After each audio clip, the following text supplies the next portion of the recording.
নমস্কার বন্ধুরা, আপনাদের সকলকে স্বাগত জানাই অন্ধকারের আওয়াজ চ্যানেলে। আমাদের আজকের বিশেষ নিবেদন তারানাথ তান্ত্রিকের গল্প জয়চণ্ডীপুর শ্মশানের কালো ছায়া। আপনাদের সকলের কাছে অনুরোধ, গল্পটি সম্পূর্ণ শুনুন এবং কেমন লাগলো অবশ্যই আমাদের কমেন্টের মাধ্যমে জানান। তাহলে চলুন শুরু করা যাক তারানাথ তান্ত্রিকের গল্প জয়চণ্ডীপুর শ্মশানের কালো ছায়া।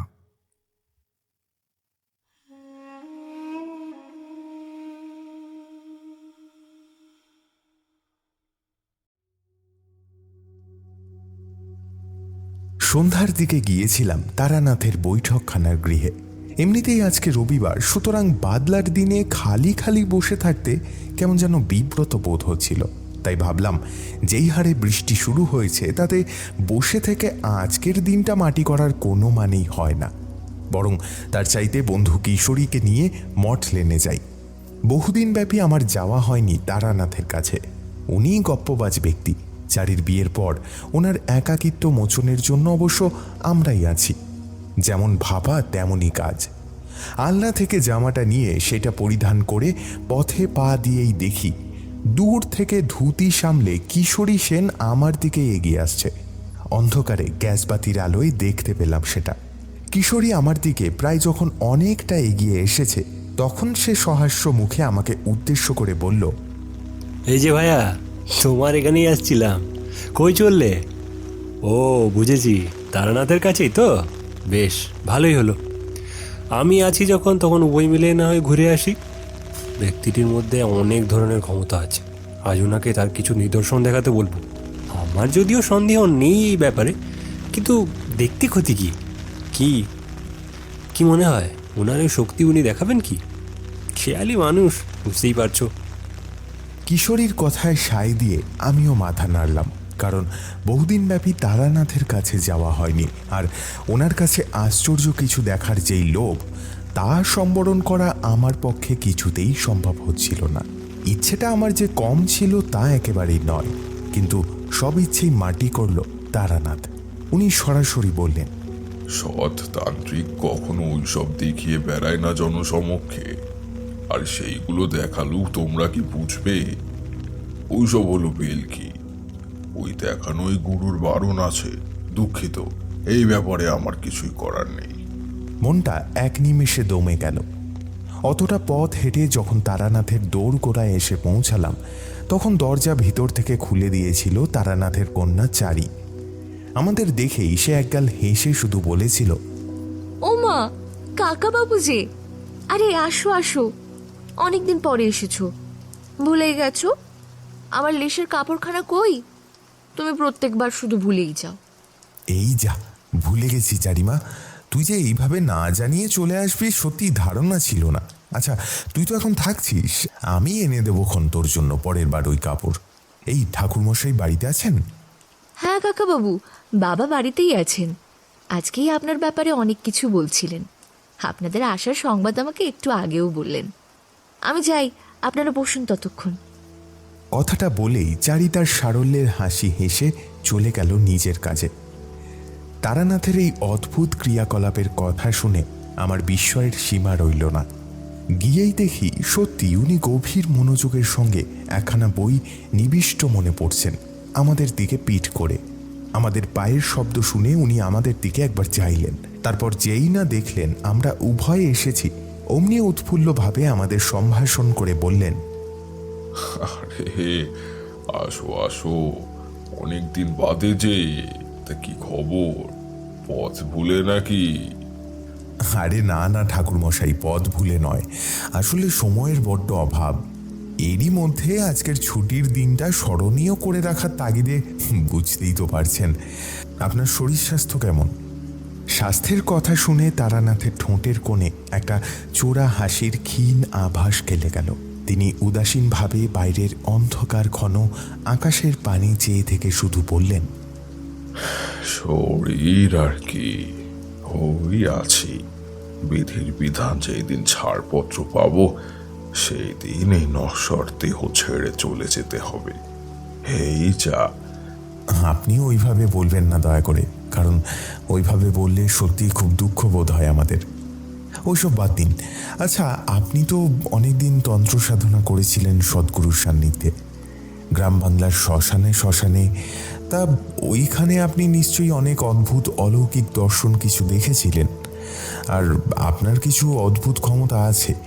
তা আজকে ওই দিয়েই আমাদের কিছু করে দেখান না। এই কথায় তারানাথ ওই বিরূপতা পোষণ করেছিলেন। যাই হোক, উনি যখন এক কথায় আমাদের আশা সম্পূর্ণ নাকচ করে দিলেন, তখন আমরা কাতরভাবে ওনার কাছে প্রার্থনা জানালাম একটা জম্পেশ ধাঁচের গল্প শোনাবার জন্য। বাইরে পুনরায় ঝিরঝির করে বৃষ্টি শুরু হয়েছে। খোলা জানলার গড়াদের ফাঁক দিয়ে ভেসে আসছে টাটকা ঠান্ডা বাতাস, যা শরীর আর মন এমনিতেই জুড়িয়ে দিচ্ছে। ইতিমধ্যেই চারি তেলে ভাজা আর মুড়ি সংযোগে জল খাবারের আয়োজন করে গেল। তারানাথ একগাল মুড়ি চিবোতে চিবোতে বলতে শুরু করলেন, আমার কাছে কোনো গাল গল্প নেই, যা নিরেট সত্যি, যা নিজের চোখের সামনে দেখেছি হতে আমার ভবঘুরে জীবনে যে এইটুকু ভয়ঙ্কর আর ভালোর মিশেলে অভিজ্ঞতা হয়েছে, তাই আমি তোমাদের বলতে পারি। হ্যাঁ, এই কথা সত্যি যে আমার জীবনের ভয়াবহ অভিজ্ঞতার যা কিছু ঘটেছে সেগুলো সবটাই সাধারণ মানুষের কল্পনার অতীত। কিন্তু নিজের চোখে যা দেখেছি সেইগুলো অবিশ্বাস করা আমার পক্ষে সম্ভব নয়। তখন আমার বয়স কতই বা হবে, ওই ধরো 30-এর কোঠার বাইরেই। যেই সময়ের কথা বলছি, আমার তখন পাগলের মতন অবস্থা।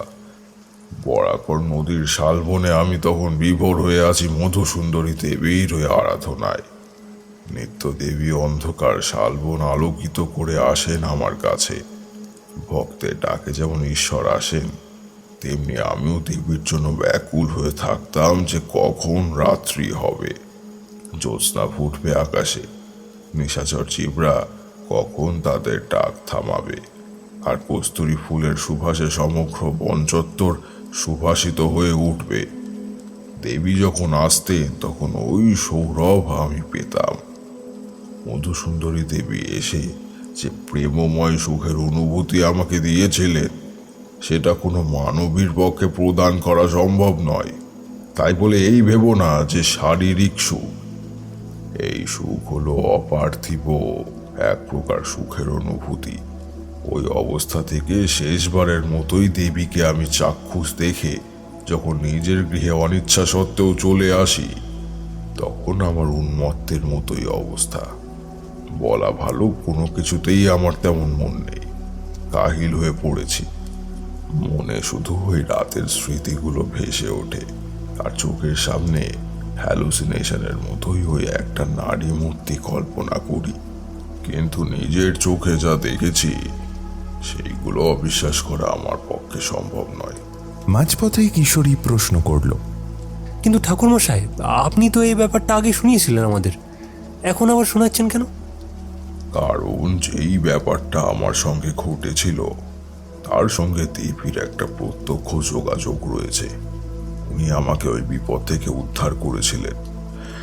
যাই হোক, এই ঘটনার দিন কতক পরেই আমার গ্রামেই বাস একজন মেয়ের সাথে আমার বিয়ে হয়। যেই কাহিনী আমি তোমাকে বলবো সেটা অবশ্যই আমার বিয়ে হওয়ার প্রায় মাসখানেক পরের কাহিনী। যেই কদিন ছিলাম আমার পৈতৃক ভিটেতে, সেই কদিন আমি বহু স্থানে ঘুরে বেরিয়েছি পায়ে হেঁটে। যদিও দেবী আমাকে বলেই দিয়েছিলেন যে আমার খাওয়া পড়ার কোনো অভাব বোধ হবে না, সংসারী হব আমি। শুধু দেবী কেন, আমার সাথে আজীবন যেই কজন সাধুর দেখা হয়েছে সকলেই আমায় এই কথা বলেছে। বিবাহের পর অবধি আপনি ভব করেছিলেন? ভব ঘুরে ঠিক নয়, কিন্তু আমার মনে হয় আমার মধ্যে ওই বাউন্ডুলে ভাবটা তখনও ছিল। বুঝতেই পারছো যে আমার তখন সদ্য যৌবন। কিন্তু সত্যি বলছি, সাধনা করে আমার মনের কুতিক আমি এমন স্থানে পৌঁছে দিয়েছিলাম যে সাংসারিক উন্নতির প্রতি আমার কোনো মোহ মায়া ছিল না। শুধুই মনে হতো কি লাভ এইসব করে, নির্জনে বসে থাকতে দারুণ আনন্দ অনুভব করতাম। সেই সব দিন আর ফিরবে না। শহুরে বাতাবরণে বৈষয়িক মনের উদ্ভব হয়। একদিন হলো কি জানো, বিয়ের তখন সপ্তাহ খানেক কেটেছে, কিন্তু আমার মন যেন কিছুতেই আর গৃহে টিকছে না। আমি রাতের অন্ধকারে তল্পিতল্পা গুটিয়ে কেবলমাত্র আমার স্ত্রীকে বলে নিরুদ্দেশ হই মাস খানেকের জন্য। রাত্রি তখন গভীর অন্ধকারে তখন বনজ প্রাণীর কোলাহলে রাত্রি পরিবেশ ভরে উঠেছে। আমি পথ হেঁটে যতদূর সম্ভব হেঁটে যাই। হাঁটতে হাঁটতে অনেক দূর অবধি চলে এসেছি আমাদের গ্রাম ছাড়িয়ে। দিনের আলো তখন প্রায় ফুটেছে। সারা রাত এইখানে ওইখানে একটু চিরিয়ে যেই গ্রামে পৌঁছালাম, ওইখানে অবস্থিত ছিল একটি ভদ্র কালী মন্দির। পাশেই বয়ে গেছে একটা নদী, সেইখানে মেয়ে বউরা কলসি কাঁধে এসেছে জল ভরতে। মন্দিরের ভিতর থেকে ভেসে আসছে ঘন্টার ধ্বনি। আমি মন্দির সংলগ্ন চাতালে বসে পড়লাম আর দূরে মায়ের পূজার দৃশ্যাবলী দেখতে লাগলাম গভীর মনোযোগ দিয়ে। যাই হোক, ওই গ্রাম ছেড়েও আমি চলে যেতাম, কিন্তু কেন জানি না আমার মন কিছুতেই আর সায় দিল না। মনে হলো ওইখানে কোনো একটা অঘটন ঘটেছে, যার ফলে গ্রামের পরিবেশ কেমন যেন বিষণ্ণ। সব থেকে বড় কথা হচ্ছে, সকাল হলে যেই সতেজ ভাবটা থাকে কিংবা থাকা উচিত, সেইটা ওখানে নেই। এইখানে আসা একটা ফিঙে পাখির ডাক অব্দি আমি শুনতে পাইনি। পাখি ডাকার সঙ্গে বিপদের কি সম্বন্ধ ঠাকুরমশাই? ঠাকুরমশাই জুত করে নিজের তামাকটিকে ধরিয়ে একটা সুখ টান দিলেন এবং তারপর বার কয়েক কালি কালি বলে আমার দিকে পূর্ণ দৃষ্টি মেলে বললেন, সম্বন্ধ আছে। তন্ত্র সাধনা করতে গিয়ে আমি জেনেছি এই কথা। যত রাজ্যের জীব আছে আমাদের এই দুনিয়াতে, তাতে নিম্ন শ্রেণীর জীবের ইন্দ্রিয়ের প্রখরতা হচ্ছে সবচেয়ে বেশি। বলাই বাহুল্য, পরিবেশ যদি কোনো খারাপ প্রভাব বিরাজ করে, তাহলে পশু পাখিরাই আগে জানতে পায়। তারা এই স্থান ছেড়ে চলে যায় সবার আগে। আমার মনে কেমন যেন একটা সন্দেহ উপস্থিত হলো ওই সব দেখে, কিন্তু মুখ ফুটে প্রথমেই কাউকে তো বলতে পারি না যে এইখানে কোনো বিপদ আপদ উপস্থিত হয়েছে কিনা। তাই তখনকার মতো চুপ করে রইল। ইতিমধ্যেই মন্দিরের প্রাঙ্গণে অনেক গ্রামবাসী উপস্থিত হয়েছে মা ভদ্রকালীর মঙ্গল আরতি দেখবার জন্য, আর সেই সাথেই প্রসাদ গ্রহণের অভিলাষে। সকালের দিকে পল্লী গ্রামে মন্দিরে মায়ের মঙ্গল আরতি যে কত মধুর, সেইটা আমি তোমাদের মুখে বলে বোঝাতে অক্ষম। ওইটা নিজের চোখে দেখে উপলব্ধি করতে হয়। পূজা শেষে মন্দিরের সকলে যখন নিজের মতো করে বিদায় নিলেন, তখন লাল বসন পরিহিত বৃদ্ধ কোচের সেবায়ত আমাকে প্রসাদ দিতে এসে কেমন যেন অধীরভাবে শুধু চেয়ে রইলেন। ভাবে যেন মনে হলো আমাকে উনি প্রত্যাশা করেছিলেন। বিহলতা কাটতে উনি আমাকে বললেন, তুমি কে বাবা? এই গ্রামে তোমাকে প্রথম দেখলাম। হ্যাঁ, কই থাকো তুমি? আর কেন জানি না তোমাকে দেখে আমার অশান্ত মনটা একেবারে শান্ত হয়ে গেল। কে তুমি? আমি নিজের পরিচয় দিয়ে বললাম, আগে আমি হচ্ছে ব্রাহ্মণ সন্তান। আমার বাড়ি এই গ্রামে নয়। আমার নাম তারানাথ চক্রবর্তী। পথে পথে ঘুরে বেড়াই, এক স্থানে বেশি দিন থাকি না। ঈশ্বর সাধনা করাই আমার কাজ। আজকেই এই গ্রামে আমি প্রথম এলাম। বড় সুন্দর আপনাদের এই গ্রাম। দেখে মনে হলো যেন কিছুদিন এই গ্রামে থাকি। আচ্ছা, এই গ্রামের নামটা কি? বাবা, এই গ্রামের নাম হলো জয়চণ্ডীপুর।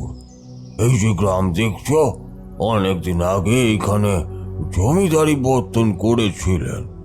এই গ্রামের বর্তমান জমিদারের পূর্বপুরুষ রাধারমন ঘোষ। উনি এইখানে প্রজাদের সুখ স্বাচ্ছন্দ্যের পূর্ণ ব্যবস্থা করেছেন। বহু মানুষের থাকা খাওয়ার এবং কৃষিকাজের অবধি ব্যবস্থা করে দিয়েছিলেন। সে অনেকদিন আগের কথা। আর এই যে মন্দির দেখছেন, এটাও ওনার সময়কারী। আমাদের বংশধর শাক্ত বংশের। আমরাই বহু বছর ব্যাপী এইখানে মা ভদ্রকালীর উপাসনা করে আসছি। মন্দিরের পূজার খরচ এইখানকার বর্তমান জমিদার রমাকান্ত ঘোষ বহন করেন। কিছু টাকা দেবতার সম্পত্তির অংশে দান করেছেন, সেই থেকেই এইখানেই আছি। আমার বাড়ি মন্দিরের থেকে বেশ কিছু দূরে, ওই পশ্চিম দিকটায় অবস্থিত। মা এইখানকার বড়ই জাগ্রত। বৃদ্ধ পুরোহিতের কথাই আমার যেন কেমন ঘোর লেগে গেল। তন্ত্র সাধনা করতে গিয়ে যেইটুকু শক্তি আমার আয়ত্ত হয়েছে, তাতে একটা জিনিস আমার মধ্যে রক্ত হয়েছে, যেটা অনেকেই জানে না। সাধক মানুষ ভিন্ন, ওইটা উপলব্ধি করার উপায় নেই। আমি আচম্বিতেই প্রশ্ন করলাম তারানাথের উদ্দেশ্যে, কি ঠাকুরমশাই? উনি এক কথায় আমার জবাবদিহি করলেন। স্থান মাহাত্ম্য বিভূতি। আমাদের হিন্দু দেব দেবীর অনেক মন্দির আছে, যেখানে দেবীর এমন এমন মাহাত্ম্য থাকে, যার কারণে অগণিত ভক্তবৃন্দের ভিড় হয়। আমি ভিতর ভিতর উপলব্ধি করলাম একটা পবিত্রকারী শক্তি, আর আমার চোখ নিমেষেই চলে গেল ভিতরের দিকে, মন্দিরের গর্ভগৃহে। ওই যেখানে দেবী সিঁদুর মাখানো বেদির ওপর দাঁড়িয়ে আছে, ওই মূর্তির দিকে দৃষ্টিপাত করতেই আমার সর্বাঙ্গে একটা শিহরণ খেলে গেল। চোখ দুটো এতটাই তেজদীপ্ত যে কি বলবো। আমার মনে হলো এই মন্দির কেউ যেন তান্ত্রিক পদ্ধতিতে প্রতিষ্ঠা করেছে। ওই প্রশ্ন মনে আসতেই আমি সরাসরি পাশে দাঁড়িয়ে থাকা বৃদ্ধ সেবায়তকে জিজ্ঞাসা করলাম, আচ্ছা, এই মন্দির নির্মাণের কিছু ইতিহাস জানেন? অর্থাৎ এই মন্দির কে এবং কোন উদ্দেশ্যে নির্মাণ করেছিল?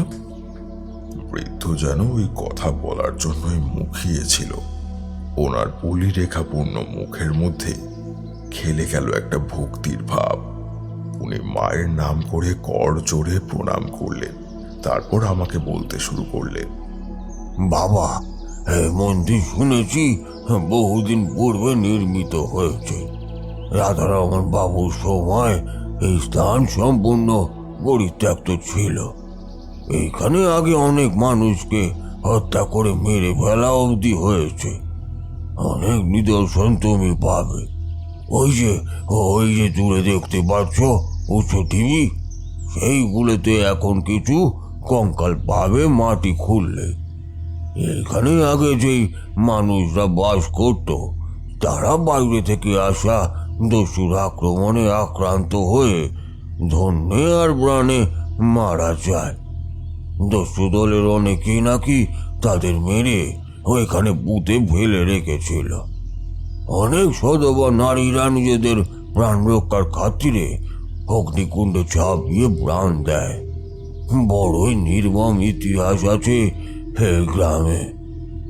বহু বছর পর যখন এই গ্রামের বাস দিয়ে আমাদের জমিদার রাধারমন ঘোষ যাচ্ছিলেন, তখন ওনার এই স্থানে গ্রাম প্রতিষ্ঠা করে জমিদারির পত্তনের ইচ্ছে জেগে ওঠে, আর তিনি তাই করেন। কিন্তু এইখানে যারা মারা গেছেন, তাদের মৃত আত্মারা নানাবিধ উপদ্রব করতে শুরু করেন। মনে আছে, বাবার মুখেই শুনেছিলাম, রাধারমন বাবু যখন নিজের জমিদারির মহল তৈরি করে সব কাজ সম্পূর্ণ করে এইখানে দলে দলে মানুষ বসবাস শুরু করেন, তখন এইখানে নানাবিধ উপদ্রব শুরু হয়। কেউ আবার নানাবিধ কারণে ভৌতিক দৃশ্যও দেখতে পান। যেই দিনের কাহিনী, সেই দিন রাত্রিবেলায় সবে মাত্র রাধারমন ঘোষ খেয়ে দিয়ে উঠেছেন। খাওয়ার পর ওনার একটু তামাক সেবন করার নেশা ছিল। উনি ওনার ঘরের জানলার বাইরে একদিন দেখলেন একজন সেবাইকে। দূরে যে অরণ্য স্কুল স্থান আছে নদীর পরেই, ওই স্থানটায় আজ অবধি কেউই যায় না। ওইখানে তিনি দেখলেন মখমলের জুড়িদার পোশাক পরিহিত একজন। সে বসে আছে একটা মিশমিশে কালো বর্ণের ঘোড়ার ওপর। তাই দেখে জমিদার বাবু আর্তনাদ করে উঠলেন। ওনার ওই আর্তনাদ শুনে রানীমা এবং বাইক প্রমুখ ছুটে এসেছিলেন। কেন? ওই সেপাইকে দেখে ওনার ওই রূপ চিৎকার করে ওঠার কারণ কি ছিল? কারণ ছিল দুটো। কারণ ওই দিন ছিল পূর্ণিমার দিন। স্বভাবতই ওই দিন চরাচর একেবারে জ্যোৎস্নার আলোয় ভেসে যাচ্ছিল। এবং কিন্তু ভূতপূর্ব জমিদার বাবু কিন্তু দেখতে পেলেন দুটো জিনিস। তার মধ্যে যেটা ওনার মনে হলো, ওই অশ্বারোহী সেপাইয়ের কোনো ছায়া পড়েনি। এমনকি ওই ঘোড়াটিরও একই অবস্থা হয়েছিল, তারও কোনো ছায়া পড়েনি। উনি আরো ভালো করে দেখলেন যে সেপাইটি বসেছিল তার ধরের ওপর মুন্ডু নেই। দিনের পর দিন ওই দৃশ্য দেখার পর জমিদার বাবু নিজের ইষ্টকে মনে প্রাণে স্মরণ করতে শুরু করেন। রাধারমন ঘোষ ছিলেন কালী ভক্ত। ওনার ডায়েরিতে উনি সব কিছু পুঙ্খানুপুঙ্খভাবে লিপিবদ্ধ করে রেখেছিলেন। যাই হোক, বিপদ যখন আশপাশ থেকে ওনাকে এবং গ্রামবাসীকে জড়িয়ে ধরে, তখন তিনি একদিন দেবীর স্বপ্নাদেশ পান। দেবী নাকি স্বয়ং ওনার স্বপ্নে এসেছিলেন। ওনাকে বলেছিলেন, রাধারমন, তুমি এইখানে একটা মন্দির প্রতিষ্ঠা করো।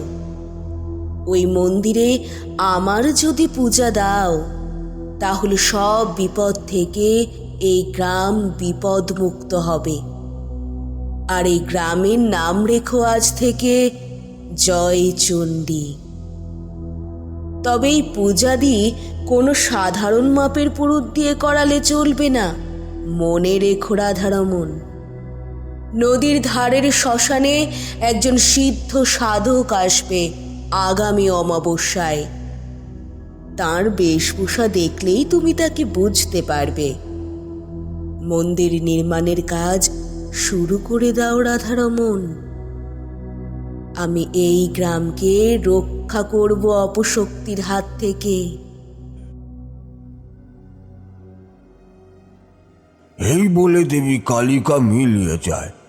জমিদার বাবু অবচেতনে মা মা বলে উঠে পড়েন, আর ওনার সর্বাঙ্গ ঘামে ভিজে যায়। পাশেই ছিলেন রানীমা। উনি স্বামীর এই রূপ উঠে পড়া দেখে সমস্ত কারণ জানতে চান এবং প্রশ্ন করেন যে কি হয়েছে। তাতেই জমিদার বাবু নিজের স্বপ্নের সমস্তটা বলেন। শুনে রানীমাও এই মন্দির নির্মাণ কাজের জন্য সায় দেন। বিশ্বাস করবেন না আপনি, মন্দির নির্মাণের জন্য বিন্দুমাত্র ওনাকে কসরত করতে হয়নি। ওনার কাছে কোষ্ঠী পাথরের একটা প্রতিমূর্তি ছিল। সেটাই মন্দির নির্মাণের পর প্রতিষ্ঠা করবেন বলে উনি মনস্থির করবেন বলে ভেবে রেখেছিলেন। পরদিন সকালেই কোত্থেকে একদল কারিগরও উপস্থিত।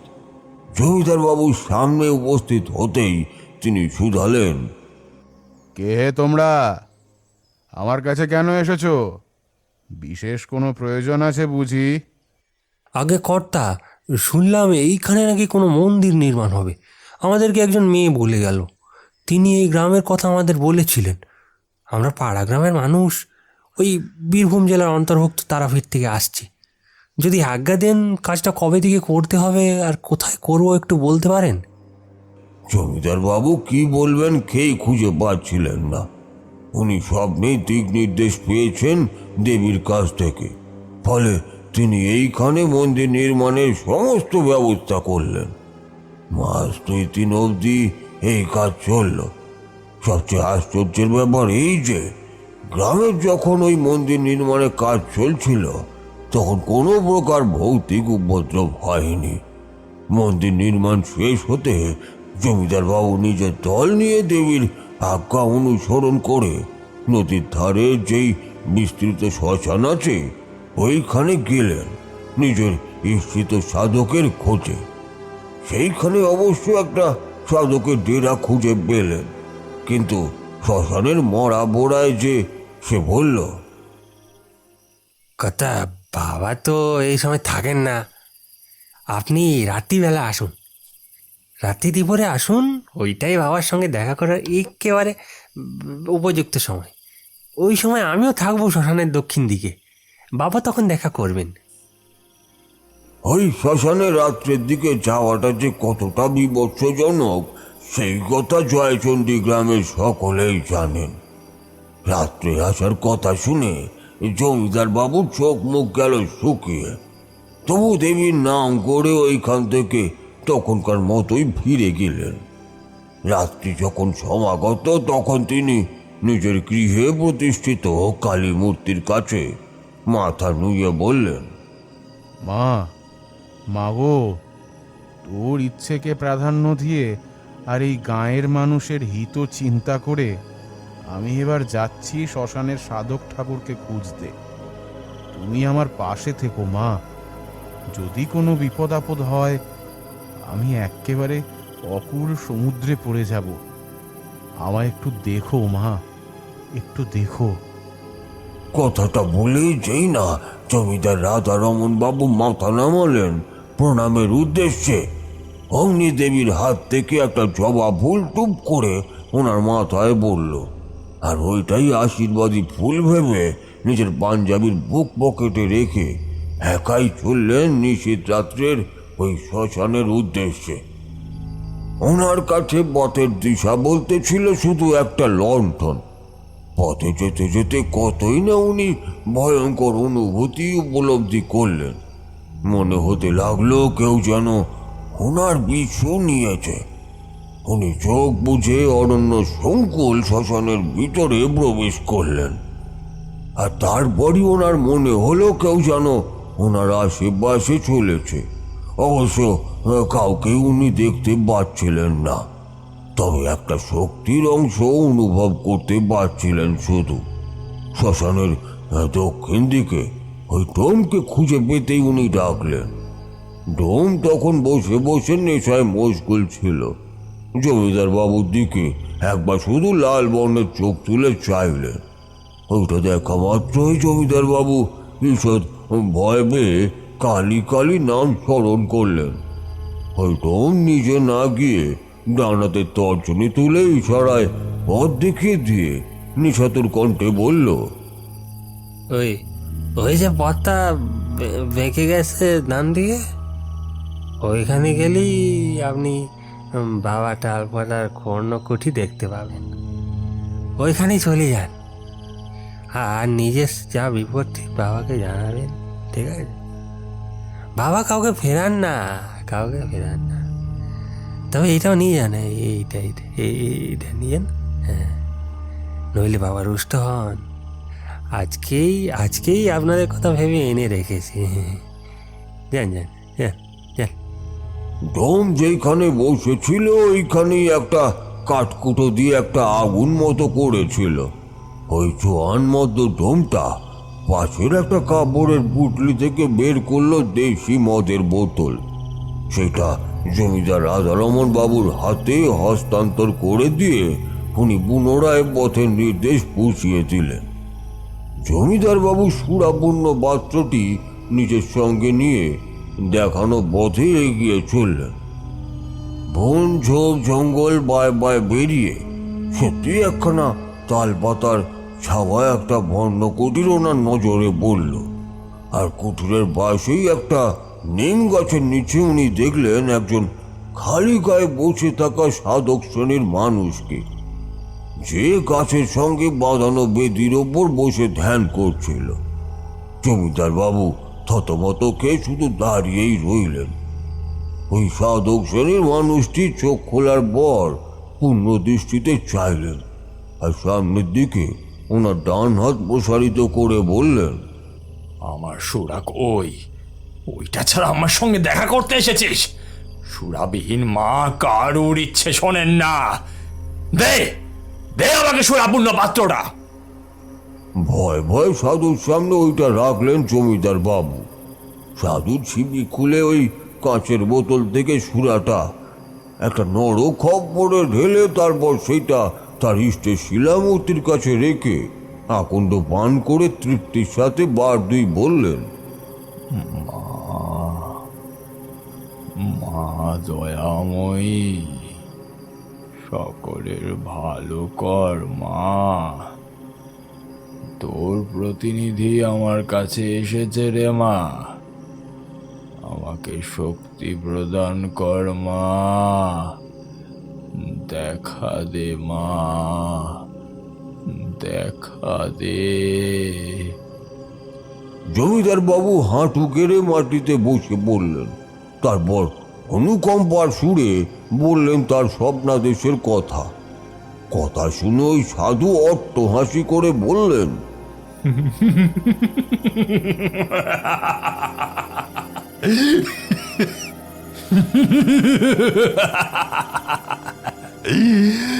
তোর এই বংশ নির্বংশ হতো যদি না মা তোকে বিধি প্রণালী না বলে আমার কাছে পাঠাতেন।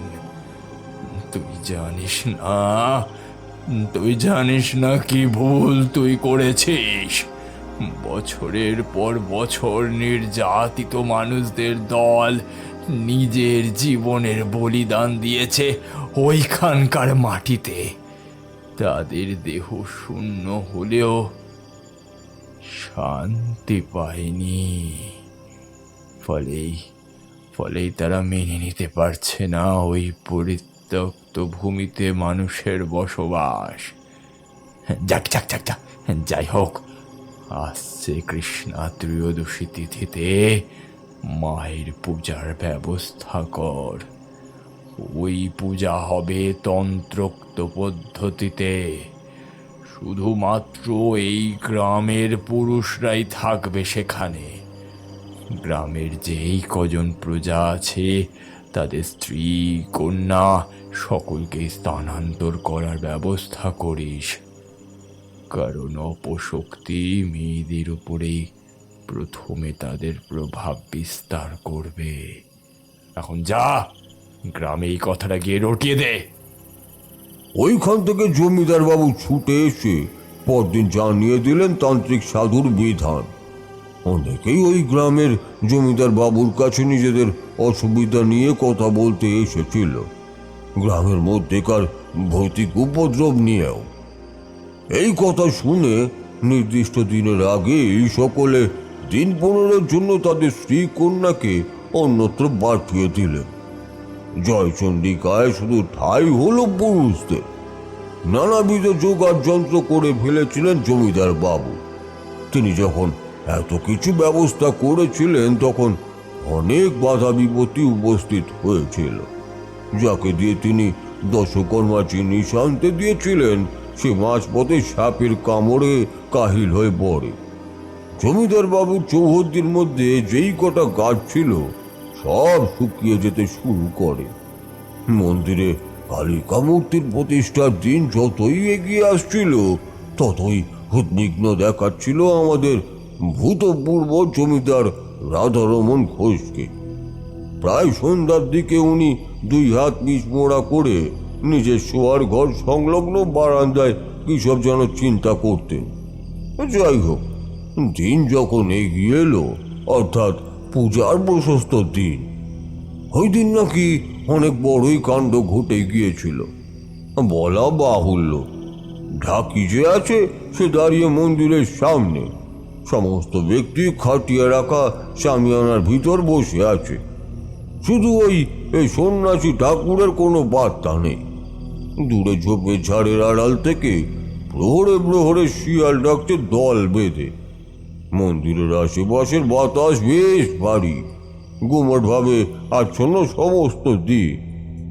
এমন সময় শুকনো পাতায় পদ সঞ্চালনের শব্দ তুলে স্নানে সিক্ত হয়ে ওই সন্ন্যাসী উপস্থিত হলেন। তার পরনে রক্তাম্বর আর পায়ে খড়ম যুগল। গ্রামের মানুষরা তার থেকে প্রায় কয়েক হাত দূরে দাঁড়িয়ে দাঁড়িয়ে বিস্ফোরিত চোখে দেখছিল। ওই সন্ন্যাসী ঠাকুর জমিদার বাবুকে উদ্দেশ্য করে বলে উঠলেন, আমাকে 1 ঘড়ি বিশুদ্ধ জল এনে দে। নির্দেশ অনুসারে ওই জল জমিদার বাবু নিজের লোককে বলতে যাচ্ছিলেন, কিন্তু পুনরায় জলদ গম্ভীর কণ্ঠের তীব্র স্বরে আশপাশ মুখরিত হলো। সন্ন্যাসী ঠাকুর এইবার একটু বিরক্ত হয়েই বললেন, যাকে যেটা বলেছি সেটা সে পালন করুক, আমার হাতে বেশি সময় নেই। দে দে, দ্রুত 1 ঘটি পরিশুদ্ধ জল দে। জমিদার বাবু ওই জল দিলেন। জল নিয়ে ওই সন্ন্যাসী ঠাকুর মন্দিরের আশেপাশে বিড় করে ছিটিয়ে দিতে শুরু করলেন এবং ওই জল গ্রামের সকলকে একত্রিত করে গোলাকার ভাবে ঘুরে ঘুরে ছিটিয়ে দিলেন। সকলেই ওই অজ্ঞাত সন্ন্যাসীর কাণ্ড দেখে অবাক হচ্ছিল। কেউ তো জানে না যে সন্ন্যাসী তান্ত্রিক প্রণালী অবলম্বন করে মায়ের পূজাদি করবেন। রাত যখন প্রায় ত্রিপ্রহর তখন ওই ঠাকুর পূজা আরম্ভ করলেন এবং ওনার ওই পূজাদি চলল রাত্রি ভোর। কিন্তু এর মধ্যে ঘটে গেছে অবাক কাণ্ড। ওই পূজার মন্ত্রপাঠ করতে করতে শুরু হলো প্রবল ঝড়ের। কিন্তু ওই সময়টা মোটেই বাদলার, কিন্তু ঝড়ের নয়। ওইটা দেখে অনেকেই অবাক হলেন। আকাশ বাতাস মুখরিত হতে লাগলো সমবেত কণ্ঠের কান্নার ধ্বনিতে, যেন পাতাল থেকে উঠে আসতে চাইছে ওই প্রেতের দল, যারা এককালে অনিচ্ছা সত্য প্রাণ দিয়েছে। ওই তান্ত্রিক তখন ঢাকিকে উদ্দেশ্য করে বাজাতে বলল আর হোমের আয়োজন করতে উদ্যত হলো। দেবী তখন এতই জাগ্রত হয়ে উঠেছে যে বেদি থেকে নেমে আসার উপক্রম করতে চায়। এমনিতেই জমিদার বাড়ির সকলে জ্ঞান হারিয়ে ফেলার উপক্রম করছিল। সাধু এসে অনেক পূজ্য প্রণালী অবলম্বন করে নিজের শক্তি দ্বারা ওই পরিত্যক্ত ভূমি দোষ মুক্ত করল। সেইটা কিভাবে করেছিল? আমার যতটুকু শোনা তাতে এই মনে হয় পুজোর পর যজ্ঞের গুঁড়ো আরো এইখানকার মাটি আর কিছু উপাদান নিয়ে উনি একটা লাল ছালু কাপড়ে বেঁধে এই গ্রামের কোনো এক স্থানে পুঁতে রেখেছিলেন। ওইটাই মন্ত্রপুত পুটলি। যদি ওইটা কেউ হাতে পায়, বিশেষত যে কালো শক্তির চর্চা করে, তাহলে এই গ্রামের পক্ষে বিপদ অনিবার্যজনকভাবে ঘনিয়ে আসবে। পূজা শেষে উপস্থিত সকলকে তিলক দিতে দিতে ওই সন্ন্যাসী বলেছিল, এই পূজা প্রতি বছর যেন হয়, বাদ যেন না যায়। জমিদার বাবু তখন গ্রামে আমাদের পুরুত বংশধরকে এই দায়িত্ব সঁপে দিয়েছিলেন। আমরা প্রতিজ্ঞা করেছিলাম যে আমাদের বংশ আজীবন মায়ের এই দায়িত্ব অবশ্যই পালন করবে, তাতে কোনো দায় ছাড়া ভাব দেখাবে না। সে থেকেই এই পুজোর প্রচলন। সমস্ত ব্যাপারটা উনি বলে মায়ের মন্দিরের বিগ্রহের দিকে তাকিয়ে একটা দীর্ঘ নিঃশ্বাস ফেললেন। ওনার কথার মধ্যে বিন্দুমাত্র মিথ্যের আভাস ছিল না, সেটা বোঝাই গেল। আমি বললাম, আচ্ছা, এইখানকার জমিদার বাড়িটা কত দূর? এইখান থেকে প্রায় পূর্ব দিকে অনেকটা যেতে হয়। আপনি কি যেতে চান? তাহলে আমি আপনাকে নিয়ে যেতে পারি। এখনকার জমিদার বাবু রমাকান্ত ঘোষ তো অতি সজ্জন অতিথি পরায়ণ। আপনি যদি চান তাহলে অবশ্য আপনার সঙ্গে ওনাকে দেখা করাতে পারি। চলুন না, একবার দেখেই আসুন। আমার যাওয়ার তেমন ইচ্ছে ছিল না, কিন্তু কানের কাছে কেউ যেন বলল একটা মেয়েলি কণ্ঠে, তারানাথ, তুমি একবার যাও ওখানে। তোমার ওইখানে যাওয়ার প্রয়োজন আছে। আমার সর্বাঙ্গ যেন শিরশির করে উঠল। আমি আশপাশ একবার ঘাড় ঘুরিয়ে দেখলাম, কিন্তু কাছে পিঠে কাউকেই যেন দেখতে পেলাম না। মনে হলো কে আমাকে ওই কথাটা বলল। তারপরই স্থান মহাত্মের কথাটা মনে চাগাড় দিয়ে উঠল। আমি ওনার সাথে জমিদার বাড়ি যেতে সম্মত হলাম। মন্দির থেকে জমিদার বাড়িটা খুব একটা দূরে নয়। পুরুত ঠাকুর যতটা দূরে বলেছিলেন ততটা নয়। আমার জীবন তো পায়ে হেঁটেই কেটেছে বেশিরভাগ। আমার কাছে খুব একটা বেশি মনে হলো না দূরত্বটা। সাদা অট্টালিকা বাহির মহল থেকে অন্দর মহলে প্রবেশ করে অপরের দিকে তাকাতেই আমার একজনের সঙ্গে দৃষ্টি বিনিময় হলো। আমরা দাঁড়িয়েছিলাম অন্দর মহলের প্রকাণ্ড উঠোনের মধ্যে, আর অপরের দোতলায় দাঁড়িয়ে একজন সৌম্য গোছের ব্যক্তি। হাঁটু সাটু দেহের গড়ন, পরনে হাফ হাতা একটা পাঞ্জাবি, বয়স 50-এর মাঝ বরাবর। যাই হোক, তাকাবার ভঙ্গিতেই মনে হলো যে উনি রমাকান্ত ঘোষ। গৃহস্বামীর একটা আলাদা ব্যক্তিত্ব থাকে, সেটা জানোই আশা করি। ওই বাড়িতে গিয়ে আপনার কিছু মনে হলো না? দীর্ঘ মৌনতার পর কিশোরী একটা কাজের প্রশ্ন করল। কলকেটা নিভে গিয়েছিল, ওইটা পুনরায় আনলো চারি, আর তারপর তারানাথ ওইটায় টান দিতে দিতে বলল, বেশ কাজের প্রশ্নই করেছো দেখছি। হ্যাঁ, আমার মনে হয়েছিল, তোমরা তো জানোই যে আমাকে মধুসুন্দরী দেবী বেশ অতিমানবিক ক্ষমতা দিয়েছিলেন। ওই ক্ষমতার ওপর ভিত্তি করে আমি বুঝে ফেলেছিলাম ওইখানেই প্রবেশ করতে আমার মনটা কেমন যেন অস্বস্তি করছে।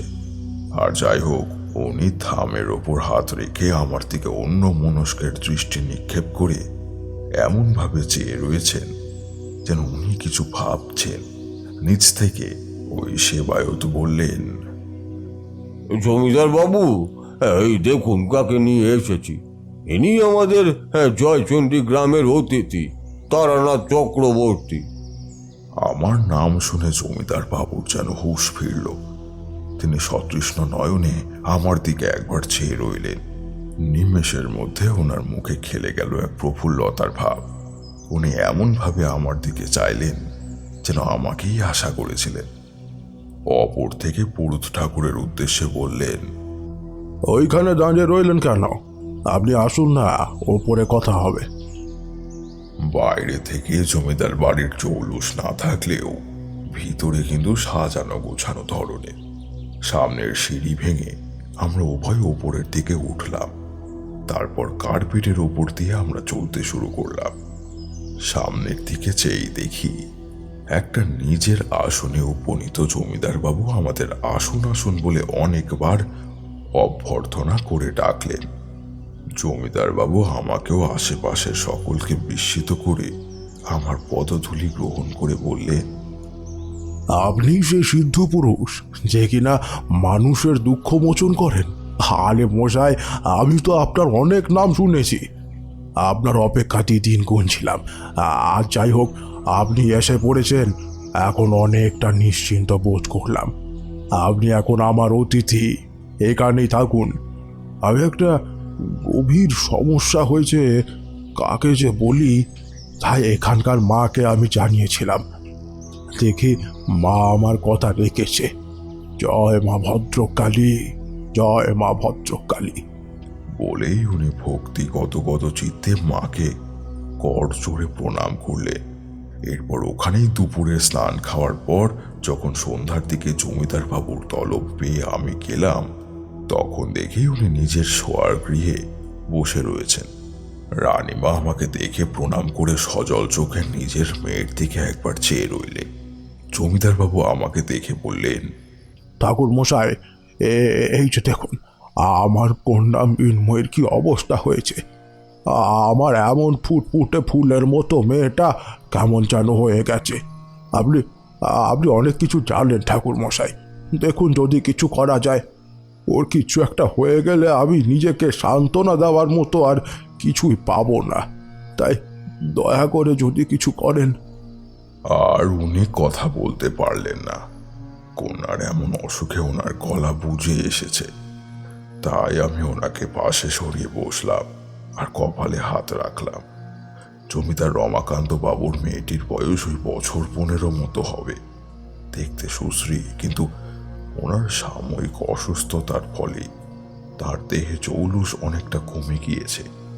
চোখের নিচে কালি পড়ে গিয়েছে। সব মিলিয়ে তাকে স্পর্শ করে যেইটুকু উপলব্ধি করলাম, তাতে মনে হলো যে ওই মেয়েকে কোনো কালো শক্তি অধিকার করে রয়েছে। আমি চোখ বুঝলাম আর দেখলাম কালো বর্ণের একটা কুণ্ডলী মেয়েটির প্রাণ শক্তি কেড়ে নিচ্ছে। এই শক্তি পিশাচ শক্তির অংশ। এই শক্তি যদি কেউ প্রেরণা করে তার শত্রুর উদ্দেশ্যে, তাহলে অনেক ধীরে ধীরে ওই কালো শক্তি তার প্রভাব বিস্তার করে এবং একসময় তাকে মেরে ফেলে। আমার মনে হলো জমিদার বাবুর শত্রু এই কাজটা করিয়েছে। মেয়েটা আমার দিকে ঘাড় ঘুরিয়ে চেয়ে আছে। পাশেই সেগুন কাঠের টেবিলের ওপর একটা পাতিদানে বাতি জ্বলছিল এবং ওই বাতির আলো এসে পড়েছে মেয়েটির মুখে। ওই মেয়েটির চোখ দেখে অনুমান করা যাচ্ছে যে সে এখন কোনো ঘোরের মধ্যে অবস্থান করেছে, বাহ্যজ্ঞান শূন্য অবস্থা আর কি। যে শক্তি জমিদার বাবুর মেয়ের ওপর প্রয়োগ করেছে, সে যে নিকৃষ্ট মানের সাধক এবং ক্ষতি করার ক্ষমতা অনেক বেশি তার, এইটা জানার বাকি রইল না। কিন্তু আমি তারানাথ তান্ত্রিক, সহজেই কেউ কারোর ক্ষতি করবে আর মৃত্যু মুখে পতিত করবে, তাও আবার আমার সম্মুখেই, এইটা আমি বরদাস্ত করব না। তাই তখন দক্ষিণ কালিকার মন্ত্র পড়ে নিয়ে মেয়েটির মধ্যেকার অস্বস্তি দূর করে দিলাম। মেয়েটাকে দেখে মনে হলো সে যেন স্বস্তির নিঃশ্বাস ফেলল। আমি জমিদার বাবুকে উদ্দেশ্য করে বললাম, মেয়ের পাশে রানীমাকে সর্বদা থাকতে বলুন, আর আসুন আপনি বৈঠকখানার গিয়ে আপনার সঙ্গে বসে একটু একান্তে কথা বলতে চাই। উনি কোনো কথার উত্তর না দিয়ে আমার সঙ্গে বৈঠকখানার গৃহে এসে বসলেন। ওনার হুকুম মতো খাস পেয়াদা এসে দিয়ে গেল 2 ছিলিম তামাক। আমি ওনাকে অপ্রিয় সত্যিটা বলে দিলাম। বললাম, দেখুন, আমার কিন্তু আপনার মেয়ের গতিক মোটেই সুবিধার মনে হচ্ছে না। আপনার মেয়ের এই অসুখ কবে থেকে শুরু হয়েছে কিছু বলতে পারেন? দেখুন ঠাকুর মশাই, হিসেব মতো দেখতে গেলে আমার মেয়ে গত মাস থেকে এইভাবে শয্যাশায়ী হয়ে পড়ে আছে। অনেক ডাক্তারকে দেখালাম, পথ্য দিয়ে অনেকভাবে সেবা শুশ্রূষা করলাম, কিন্তু কি যে করি, ওই যে মাঝে মাঝে সুস্থ হলেও আবার কেমন যেন ঝিমিয়ে পড়ে।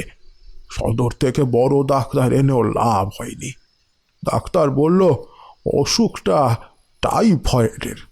মাঝখানে কিশোরী ফোড়ন কেটে পড়ল। টাইফয়েড? সে আবার কোনো অসুখ নাকি? এখনকার দিনে সামান্য হোমিওপ্যাথি খেলেই তো ওই অসুখ দিবি সেরে ওঠে। আপনি কি বলছেন? এখন হয়তো ওই রোগের প্রতিষেধক পাওয়া যায় বাজারে, কিন্তু আজ থেকে প্রায় 40 কি 50 বছর আগে ওই ওষুধ পাওয়া যেত না, মনে রেখো। তার মধ্যে পাড়াগ্রাম বলেও কথা। যাই হোক, ওনাকে আমি জিজ্ঞাসা করলাম, তাহলে আপনার ওই মেয়েকে আর কোনো ডাক্তার দেখাননি? কিছু তো একটা উপায় করলেন নাকি? জমিদার বাবু তামাকের নলে ঠোঁট বুলিয়ে বললেন, হ্যাঁ, একটা উপায় অবশ্য পেলাম বই কি। আমার নায়েব একদিন আমার কাছে এসে উপস্থিত, তখন বিকেলবেলায়। আমার বিকেলে একটু বাগিচায় পায়চারি করার অভ্যাস আছে। আমার নায়েব বংশলোচন চৌধুরী এসে আমাকে শুধালেন, আগে জমিদার বাবু, একটা কথা বলার ছিল, যদি আপনি অনুমতি দেন তবেই কইব। আসলে কথাটা আমার মৃন্ময়ী মাকে নিয়েই বলার ছিল। মেয়ের নাম নায়েবের মুখে শুনে আমার চক্ষু ছানা বড়া হয়ে গেল। আমি নিমেষের মধ্যেই পিছু ফিরে দেখলাম আমার থেকে হাত কয়েক তফাতে উনি দাঁড়িয়ে। দ্রুত তার কাছে গিয়ে বললাম, হ্যাঁ বলুন, আমার মেয়েকে সারিয়ে তোলার কোনো অভিনব উপায় কি আপনার জানা আছে? যদি যদি পারেন তাহলে আপনাকে আমি বিশেষভাবে পুরস্কৃত করব। জমিদার বাবু, যদি মেয়ে সুস্থ হয় তাহলে আমাকে মাস কতকের ছুটি দিতে হবে। একটু ভ্রমণের উদ্দেশ্য আছে আর কি। আমার একজন চেনা জানা গুরু আছে, জয়চণ্ডী মন্দিরের শ্মশানে তার ডেরা। ওইখানে যদি একবার যান তাহলে আমার দৃঢ় বিশ্বাস ওই মেয়ে আপনার সুস্থ হবেই। অনেকেই গেছে সেখানে, কিন্তু বিফল হয়নি। আপনি চলুন না, তাহলে কিন্তু ব্যাপারটার 5 কান করবেন না যেন, এই আমার অনুরোধ। না গিয়ে আর উপায় আছে ঠাকুর মশাই। মেয়ে ওইভাবে অসুস্থ হয়ে থাকলে নিরুপায় পিতা কি বা করতে পারবে বলুন। গেলাম, কাউকে কিছু না জানিয়েই গেলাম। সন্ধ্যা তখন হয় আমাকে অনেক চোরা পথ দিয়ে ওই স্থানে নিয়ে গেলেন নায়েব মশাই। আমার বাড়ি থেকে প্রায় অনেকটা দূরে শ্মশান ভূমির অরণ্য অঞ্চল, যেইখানে অনেকখানি ঘন হয়েছে, ওইখানটায় দেখি, হ্যাঁ ওইখানে একজন মরার মাদুর আর অন্যান্য জিনিসপত্র নিয়ে বেশ গুছিয়ে বসেছে। কি মিষ্কালো তার চেহারা ঠাকুর মশাই! সে আমি আপনাকে বলে বোঝাতে পারবো না। ওই অন্ধকারে একাকী ওইখানে যমদূতের মতো গতর নিয়ে বসে থাকা মানুষ আর যাই হোক কারুর ভালো করতে পারে না, এটা আমার মনে হলো। আমি নায়েব মশাইকে জিজ্ঞাসা করলাম, এইটা আপনি আমাকে কার কাছে নিয়ে এসেছেন, আপনার খেয়াল আছে? নায়েব আমার কথার উত্তর দিল না, শুধু আমার সামনে অন্ধকার পথ ধরে সাধুটি যেইখানে বসেছিলেন ওইখানে এগিয়ে দিলেন। দূরে প্রহরে প্রহরে শিয়াল ডাকছে তখন, আর ওই সাধুটি দেখলাম অগ্নিকুণ্ডের সামনে বসে অতি মনোযোগের সঙ্গে একটা পায়রার ছাল ছাড়াতে ব্যস্ত। নায়েব কাছে যেতেই, আর বাবা আমি এসছি এই বলে নমস্কার করতেই ওই কালো বস্ত্র পরিহিত সাধুটি আমার দিকে দৃষ্টিপাত করলেন। আপনি কি দেখলেন? দেখব কি ঠাকুর মশাই, ওই দৃষ্টি কোনো মানুষের হতে পারে না। ওই সাধককে দেখে আমার মনে হচ্ছিল যে ইচ্ছে করলে সে মানুষ অবধি খুন করতে পারে। আমি তখন নিরুপায়, মেয়ের অসুখ চরম মাত্রায় উঠেছে, যদি কিছু না করি তাহলে ওই কালান্তক অসুখে সে মারা যাবে। আমার ওই একটি মাত্র কন্যা, বুঝতেই পারছেন। ব্যাকুল হয়ে আমিও কখন যে নিজের অজান্তে সাধুর উদ্দেশ্যে প্রণামের ভঙ্গিতে দাঁড়িয়ে রইলাম বুঝতেই পারিনি। সাধু আমার পানে একবার শুধু চাইলেন, তারপর বললেন, তোর কন্যার ওই অসুখ আমি সারিয়ে দিতে পারি, কিন্তু তার আগে আমাকে যেতে হবে ওইখানে। তোর মেয়েকে দেখতে হবে, দেখে শুনে আমি যা করার না হয় তাই করব। সাধুজি যখন এই কথা বললেন তখন ওনার এবং নায়েবের মুখে একটা হাসির আভাস টের পেলাম। বলা বাহুল্য, তাতে তাতে আমার অস্বস্তি অনেকটা বেড়ে গেল। তবু আমি সম্মত হলাম। উনি বললেন রাতের দিকে আমার বাড়িতে এসে এক ফাঁকে দেখে যাবে। নায়েব সবটুকু দায়িত্ব নিল। ফিরছি যখন, তখন নায়েবকে উদ্দেশ্য করে জিজ্ঞাসা করলাম, এই সাধুটির সঙ্গে তোমার আলাপ কতদিনের? এর আগে তো এইখানে আগে কখনো দেখিনি। আগে জমিদার বাবু, উনি বড়ই শক্তিধর তান্ত্রিক, পরিব্রাজক শ্রেণীর একজন। পায়ে হেঁটে উনি এক স্থান থেকে অন্য স্থান ঘুরে বেড়ান। আপনি নিশ্চিন্ত থাকুন, সব ঠিক হয়ে যাবে, এটা আমার দৃঢ় বিশ্বাস। উনি কি কথা মতো ওই রাত্রে এসেছিলেন? হ্যাঁ ঠাকুর মশাই, আমার ইদানিং রাতে বড় একটা ঘুম হতো না, তাই সন্ধ্যের পর রাত্রের প্রথম প্রহরে এক প্রকার ছাদে প্রায় জারি করছিলাম। রাত্রি যখন প্রায় গভীর তখন শুনলাম এক ঝাঁক কাকের কলকলি, আর দূর থেকে দেখলাম একজন মশাল হাতে আমার এই ভবনের দিকে এগিয়ে এসেছে। একেবারে সামনে যখন চলে এসেছে তখন বুঝলাম যে সে শ্মশানের ওই সাধু।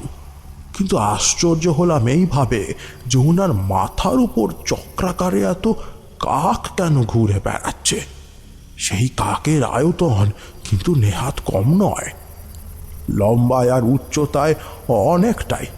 চোখ দুটো টকটকে লাল, পাশেই কাছারি বাড়ির ছাদ থেকে নজরে পড়ে। আমি দেখলাম দরজা খুলে আমাদের নায়েব মশাই বেরিয়ে মূল ফটকের বাইরে দাঁড়িয়ে রইলেন।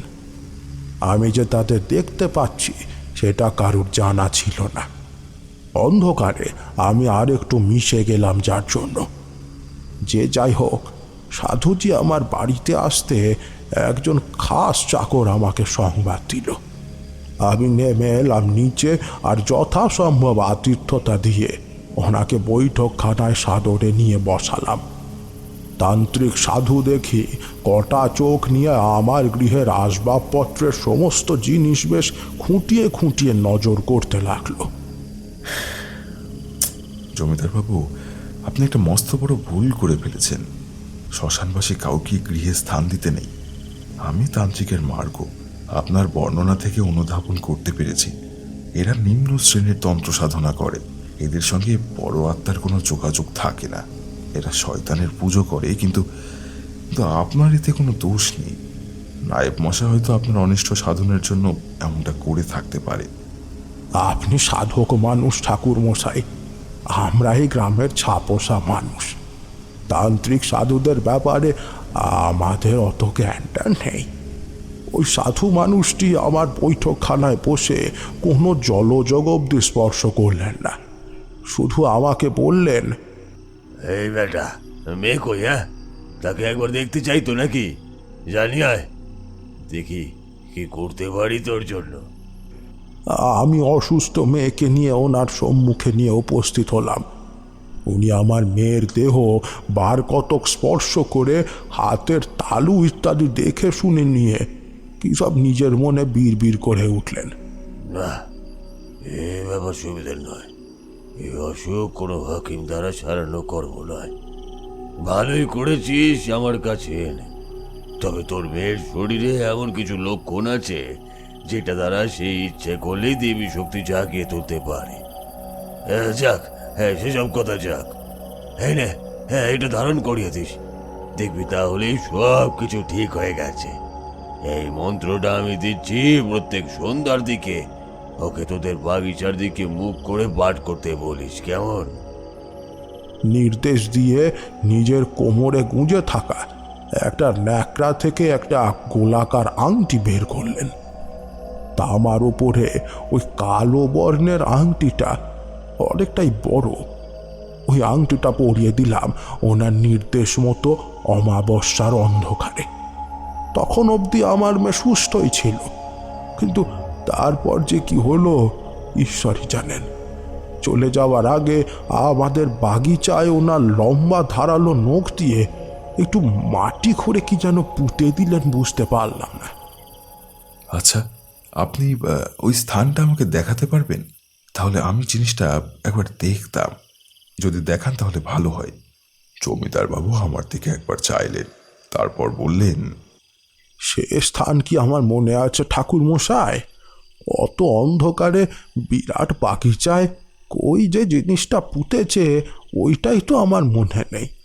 এরপর উনি ওখান থেকে চলে গেলেন আর আমি ওনার পাত্তা পেলাম না। মেয়ের মা কিন্তু কাগজে লেখা ওই লাল কালির মন্ত্রটা নিত্য পাঠ করাতে শুরু করলো মেয়েকে দিয়ে। কিন্তু একদিন একটা অদ্ভুত কাণ্ড হলো।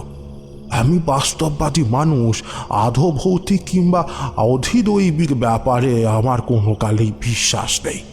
যাই হোক, ওইটা দেখার পরে আমি ভালোই ভয় পেলাম। ভেবেছিলাম মেয়েটা আমার বাঁচবে তো। আগে যেইটুকু হাঁটা চলা করতে পারতো সেইটুকু অবধি হারিয়ে বিছানার সাথে মিশে গেছে। হলো কি, দিনটি ছিল অমাবস্যা। না, এবার আমার স্ত্রী ও আমি একত্রে বাগানে যেইখানটায় ওই ছোট মতো ঘাটটা আছে ওইখানটায় দাঁড়িয়েছি। নায়েবের পর অনেকবার ওই সন্ন্যাসীর কাছে গেছে, আর কি কি করণীয় সেই সব জেনে আমাকে বলেছে। মেয়ে আমার কচি গলায় মন্ত্র আওড়াচ্ছে, আংটি পরিহিত হাতটা জলের সামনে প্রসারিত করে।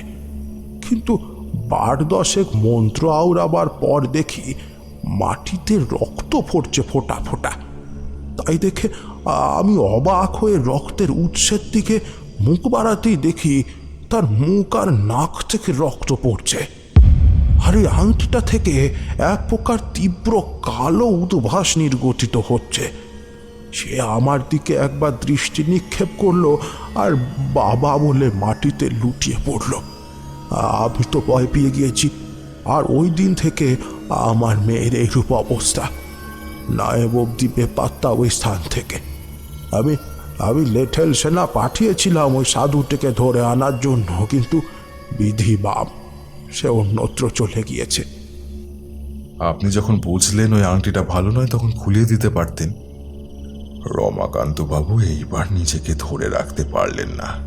উনি কষ্ট করে চোখের জল ধরে রেখেছিলেন, কিন্তু প্রবীণ ব্যক্তি হলেও তার একমাত্র কন্যার অমন হতশ্রী দশার জন্য উনি নিজেকে ক্ষমা করতে পারছেন না।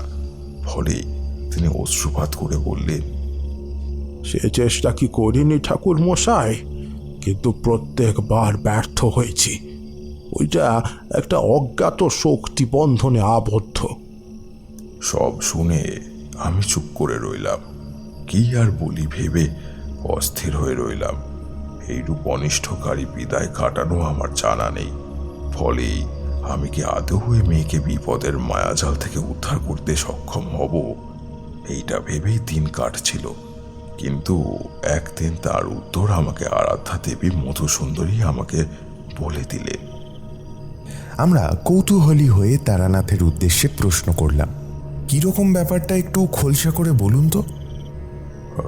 জমিদার বাড়িতেই আমি বহুদিন অতিথি রূপে ছিলাম। সেই দিন নৈশ আহারের পর আমি ঘুমাবার চেষ্টা করতে যাচ্ছি, এমন সময় পুনরায় পেলাম সেই সুগন্ধ। ওই গন্ধ পেয়ে আমার মনের মধ্যে বিদ্যুৎ ঝলক খেলে গেল। ওই গন্ধটা কাস্তুরী ফুলের গন্ধ।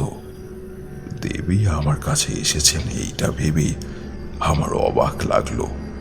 ওই ঘরটা স্নিগ্ধ নীল আলোয় ভরে উঠেছে।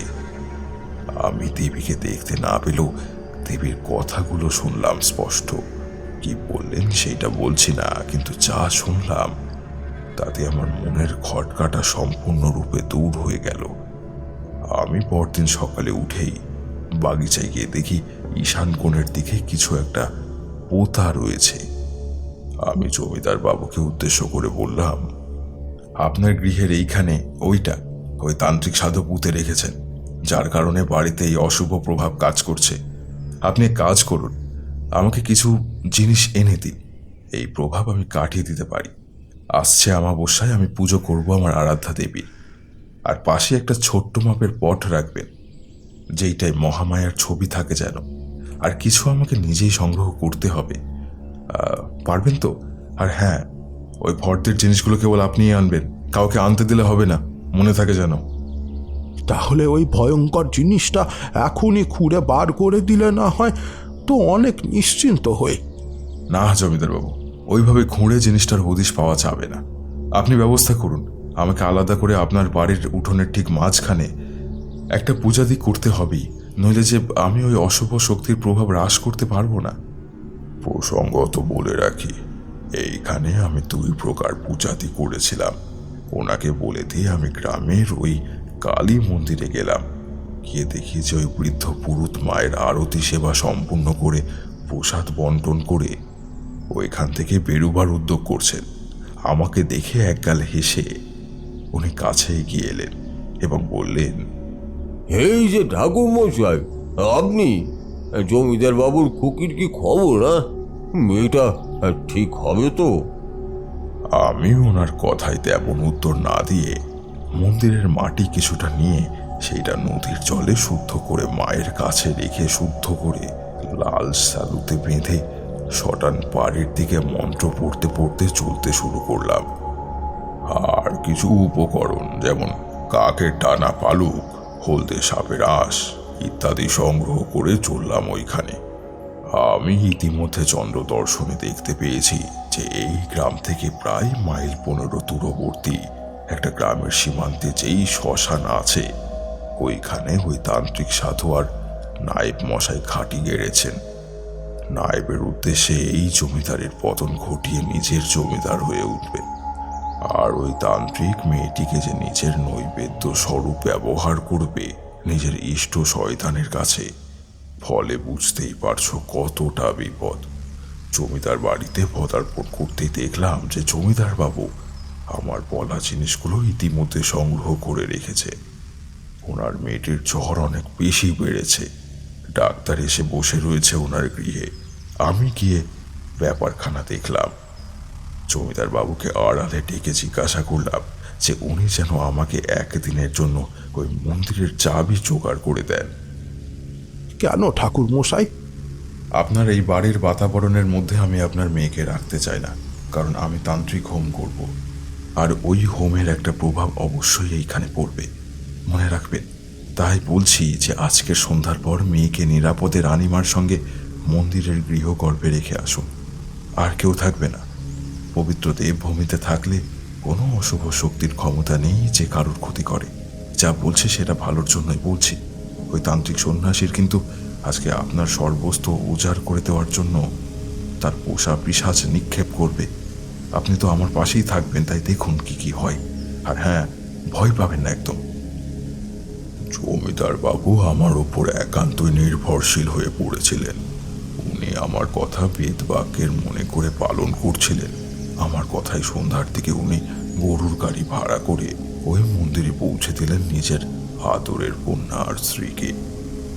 সঙ্গে অবশ্য আমিও গিয়েছিলাম।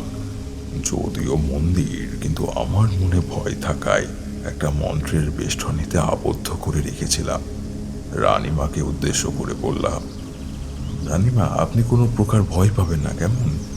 এই মায়ের চরণ ছুঁয়ে পড়ে থাকুন।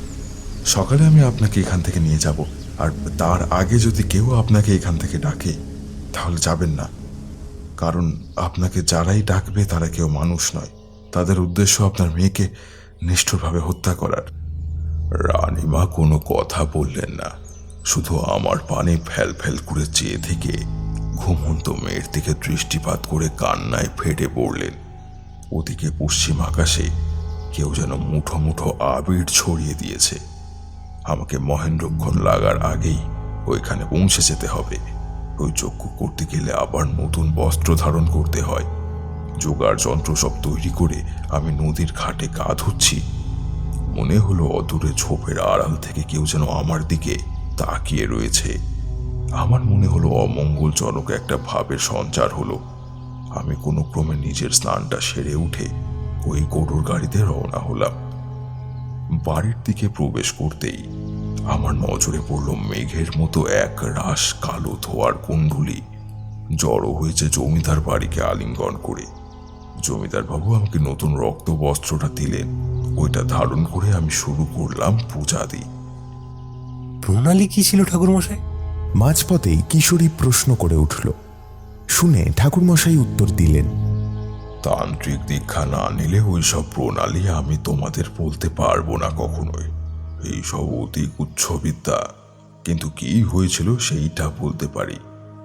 আমি পোটলার ভিতর থেকে দেবভূমির মাটিটা বের করে ওইটা একটু একটু করে আমার আসনের পাশে বসিয়ে পাট কাঠি গুঁজে আর লাল সুতো বেঁধে দিয়ে প্রথমে কালী মন্ত্র জপ করে নিজের দেহ আর স্থান শুদ্ধি করে নিলাম। আর তখনই আমার মনে হলো একটা পবিত্রকারী শুভ শক্তি আমার আসন জুড়ে একটা বেষ্টন তৈরি করেছে। যাই হোক, আমি আকাশের দিকে চাইলাম। দেখি আকাশে মেঘের মতোই ওই ধোঁয়ার কুণ্ডলীগুলো অনেক বেশি পরিমাণে জড়ো হয়েছে। আর উদ্ভট কিছু শব্দে আকাশ বাতাস মুখরিত হচ্ছে। পদ্মাসনে বসে ধ্যান মুদ্রায় বসে আমি চোখ বুঝলাম আর মধুসুন্দরী দেবীর কাছে ওই স্থানের দর্শন যাতে হয় তার জন্য প্রার্থনা করতে লাগলাম। ধীরে ধীরে আমার চোখের অন্ধকার ঘুঁচে গিয়ে দেখলাম আমার বিরুদ্ধ পক্ষ ওই তান্ত্রিক অবধি আমাকে নাজেহাল করার জন্য নিজের সামনে একটা মরার খুলি রেখে খুলির পুজোয় ব্যস্ত। সে খুলির ওপর একটা পাত্র থেকে রক্ত ঢেলে কি সব দুর্বোধ্য মন্ত্র। ব্যাপারটা চোখের নিমেষেই ঘটে গেল। এক সময় মনে হলো যে খুলিটার যেন দুই চোখ জ্বলে উঠল, আর সেইখান থেকে নির্গত হলো একটা শক্তি অংশ। লালচে বর্ণের ওই আলোক বিন্দুটা আকাশে অন্তর্ধান হলো। আমি পিছন থেকে শুনতে পাচ্ছিলাম হইচইয়ের শব্দ। চোখ খুলে দেখি যেইখানে যজ্ঞ করেছি তার থেকে হাত 10 মতো তফাতে, অর্থাৎ যেইখানে মাটির বাগিচায় ওই তান্ত্রিক সাধুটি শ্মশানের কিছু পুঁতেছে, ওইটা বেরিয়ে আসছে আস্তে আস্তে। দেখি মাটি ফুঁড়ে বেরিয়ে এলো একটা কাটা হাত। কাটা হাতটা বসে থাকা জমিদার বাবু টুটি অতর্কিতে ধরে ফেলল। জমিদার বাবু নাভিশ্বাস ফেলতে ফেলতে অক্কা পাবার জোগান হচ্ছিলেন, কিন্তু আমি তখন একটা জবা ফুল মন্ত্র পড়ে ওনার দিকে নিক্ষেপ করতেই ওই হাতখানা শিথিল হয়ে পড়ে গেল। প্রাথমিক কিছু প্রক্রিয়া শেষ করে শুরু করলাম আমি যজ্ঞ। তান্ত্রিক হোম যে কি কঠিন জিনিস সেটা তোমাকে বোঝাতে পারতাম বিভূতি। আর নানাবিধ বাধা বিপত্তি আসছিল আশেপাশ থেকে। একবার তো শুনলাম কেউ যেন আমার নাম ধরে পরিচিত কণ্ঠে ডাকছে। একটার পর একটা কাকের কল কাকলি শুনে আমার গা একেবারে শিউরে উঠছিল।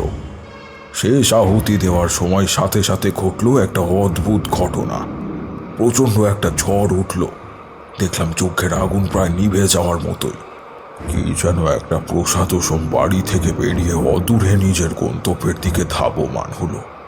আকাশের দিকে তাকিয়ে দেখি তারা চলচল করছে। আমি মায়ের উদ্দেশ্যে প্রণাম করে একটা দীর্ঘশ্বাস ফেললাম। জমিদার বাবুর চোখে মুখে জল ছিটিয়ে সমস্ত ব্যাপার ওনাকে খুলে বললাম। জমিদার বাবু ব্যাকুলভাবে আমাকে বললেন, ঠাকুর মশাই, আমাকে একটু বলুন, আমার স্ত্রী কন্যা এরা সকলে কেমন আছে? ভোর হলে আপনাদের কাছে আমি যাব, আপনি ভাববেন না। মা মহামায়ের ওপর একটু ভরসা রাখুন। দীর্ঘ টানা কথা বলার পর ঠাকুরমশাই একটু ক্লান্তি বোধ হেতু একটু থামলেন। আমাদের তখন কৌতূহল তুঙ্গে। জিজ্ঞাসা করলাম, তারপর কি হলো ঠাকুরমশাই? পরদিন ভোরের আলো ফোটার সঙ্গে সঙ্গেই আমি ওখানে গেলাম। মন্দিরের আশেপাশে কোনো জনমানবের চিহ্ন অব্দি নেই। দরজা খোলা দেখে প্রথমে বুকটা ধড়াস করে উঠেছিল, কিন্তু যখন দেখলাম মা আর মেয়ে উভয়ই সুরক্ষিত রয়েছে তখন ধরে প্রাণ এলো। রানীমা আমার পায়ে মাথা ঠুকে কান্নার সুর তুললেন, বললেন, আমার মেয়ের কোনো সারা শব্দ নেই কেন ঠাকুরমশাই? কালকে অনেকটা বাড়াবাড়ি হয়ে গিয়েছিল, কিন্তু এখন দেখি ও কিছুই বলছে না। আপনি কিছু একটা করুন।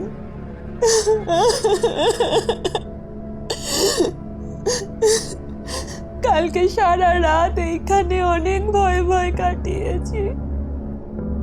আমি মেয়ের মাথায় হাত দিয়ে দেখলাম জ্বরের লেশ মাত্র নেই, পাশেই চরণামৃত ছিল।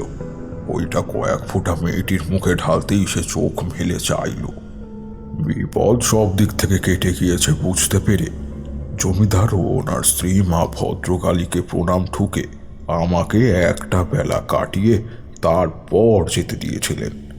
সবার মূলে যে নায়েব, তার কি হলো জানো? কি হলো ঠাকুরমশাই? সে নিজের জীবন দিয়ে নিজের ভুলের মাসুল গুনল।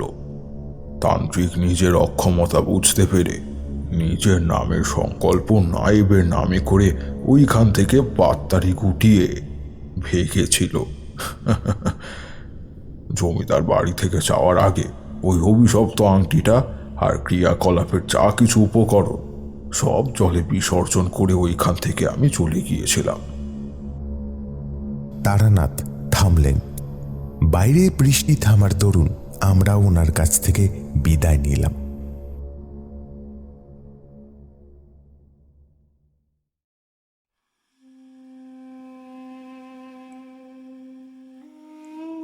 শুনছিলেন তারানাথ তান্ত্রিকের গল্প জয়চণ্ডীপুর শ্মশানের কালো ছায়া। গল্পটি আপনাদের কেমন লাগলো অবশ্যই আমাদের কমেন্টের মাধ্যমে জানান। যদি ভালো লেগে থাকে তাহলে একটি লাইক করবেন এবং এরকম আরও গল্প শুনতে সাবস্ক্রাইব করতে পারেন অন্ধকারের আওয়াজ। দেখা হবে পরবর্তী একটি ভিডিওতে। ততক্ষণের জন্য সবাই ভালো থাকুন, সুস্থ থাকুন। সকলকে অসংখ্য ধন্যবাদ।